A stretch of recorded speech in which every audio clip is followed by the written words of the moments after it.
take pride in your role. And for me, I get the same amount of enjoyment and smiling when I know I'm taking on doubles and I see Dill or the Mike, who's ever in, come downhill and make the play. So ultimately for me, it's just been about helping the team, play tough, smart, dependable football, and just ultimately meeting our keys to victory. Like, I gotta make the plays that come to me, but ultimately I want to go out there, have fun, do my job, do it at a high level, and most importantly, win. Like, my job is to help the team win, and if I'm doing my 111 on the field, I give them the best chance from my perspective, and that's how I approach it. Like I enjoy playing zero. Like it's a dirty work job.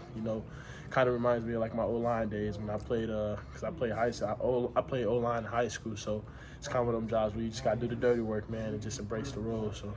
TeRah, what allowed you? PFF had you for 60 snaps on Friday night.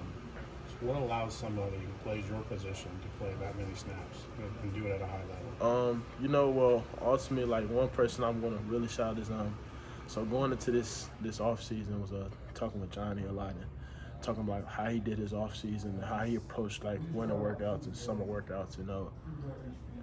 It was ultimately just buying into like what Coach Tank and the guys are doing. Like not only like taking care of my body, but Johnny told me, he's like, when you go out there and we do condition and run, you got to run every rep like it's your last rep, and just run it at 100%, and I feel like that was like the biggest difference. I tried to attack like everything throughout this whole phase, the winter, summer, and spring phase, and attacking with that 100% mindset. So when the stuff gets hard and gets tough, I won't break, I won't bend.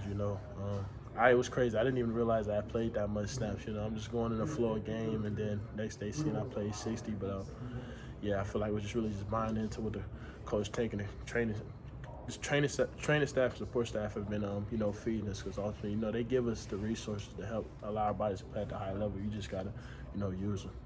You guys as a front have generated a lot of pressure, especially in the last 2 weeks. Like, what's been behind that, do you think? What I think is behind that is all the guys being bought into what the coaches are preaching as a whole. Those coaches, they put together a game plan for us, and ultimately we got to believe in. Not only is that, but it's also a testament to those guys and their preparation before the game, and just understanding the down and distance situation and being aware of the opponents we're going against. I think just all the guys just been bought into the game plan, and just it shows like we're able to generate some pressure. They're trusting their technique, and just buying in with film and pre-snap awareness and stuff like that. Can you walk me through that run stop where you kind of like turned your whole body between two guys? Like, why were you able to make that play? It was really just trusting the technique. Coach J-Mo has always told us like fundamentals. Fundamentals is gonna always run in the moment. And for me, got something just called like a corkscrew, and we work it so much it just came like routinely. Like I felt the pressure, and just dropped down to my knee and split the double, and made the play. Just made one of the plays that come to me. Well, ultimately just came down, just trusting Coach J-Mo's fundamentals and techniques, because he's always telling us like, man, when you get especially when you get into Big Ten play, you're going against guys with the same amount of talent as you. You have to rely on fundamentals and playing with good technique, because that's where you can create separation. I know we've talked about this before, but that position, like it's been kind of guys in their final year for the last few years of eligibility, you and Denzel and Calvin and back to Rod, like why has that position been kind of that level for you guys in your last year, these last few years? Well, honestly, I think for me, like even seeing those guys and getting to my fifth year,